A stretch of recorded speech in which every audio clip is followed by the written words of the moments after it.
What's up, everyone? It's Jalen here, and today I'm going to be continuing the discussion on The Slight Edge by Jeff Olson. If you haven't checked out my other videos and the key points I did in those videos, I recommend you go check that out because they're very good informational videos for you to watch in the future. And yeah, today I'm going to be talking about chapters 10 through 12, my main points from what I learned, and how it can help you in the future. So my first one is find an activity that has a good impact on your health, your life, your development, and your family. So what I mean by that, let's say you like to play basketball. Think about, does it have a good impact on your family? Does it have a good impact on your health, which it does? Does it have a good impact on your life? And does it have a good impact on your personal development? If it does, and you actually enjoy doing that, I think that is something you should consider doing day to day out, because it can help you with your career, help you get along with your family better, and it can help you do so much in your life that you're not even thinking about right now.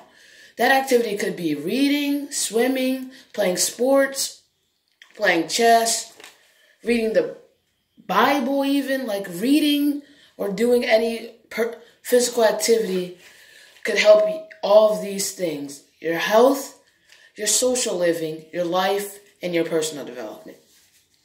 My second point is, look back during the week and see the things that you did. Take inventory on that. Think about the things that went really well for you, and think about the things that went really bad for you. And go off of that. So what I mean by that.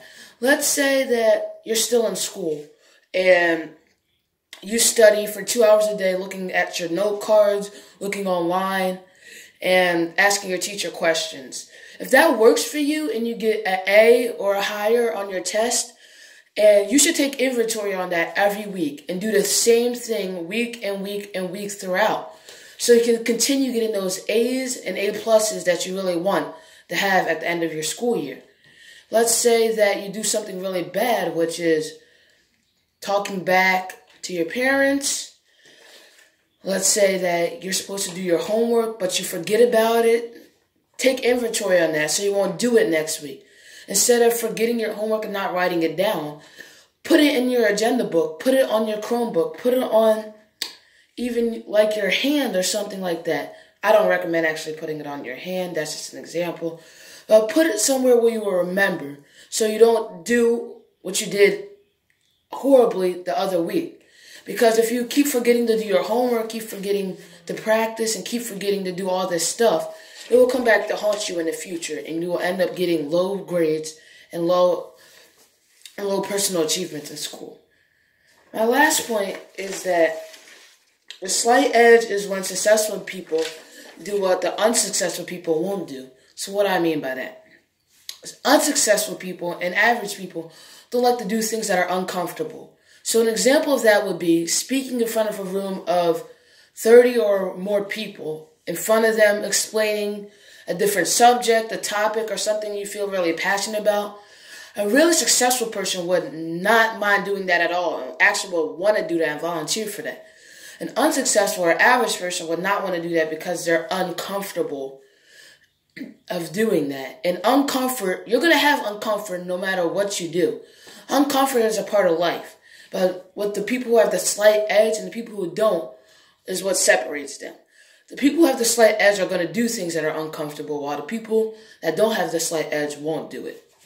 Another example of that is when, let's say, a successful person wants to have a meeting with you to discuss something. And he says you have to meet him at 5:30 a.m. in the morning.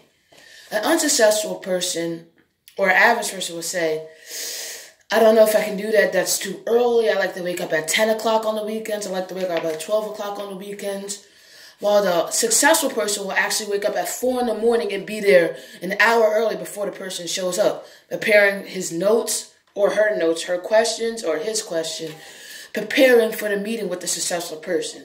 The successful person could be a motivational speaker, a businessman, a businesswoman, an owner of a company. It can be any successful CEO or person in life that's willing to have a meeting with you. And yeah, guys, this is my main points from what I learned from chapters 10 through 12. If you're enjoying my content, make sure to subscribe and smash that like button as much as you want. Thanks for watching. Peace out.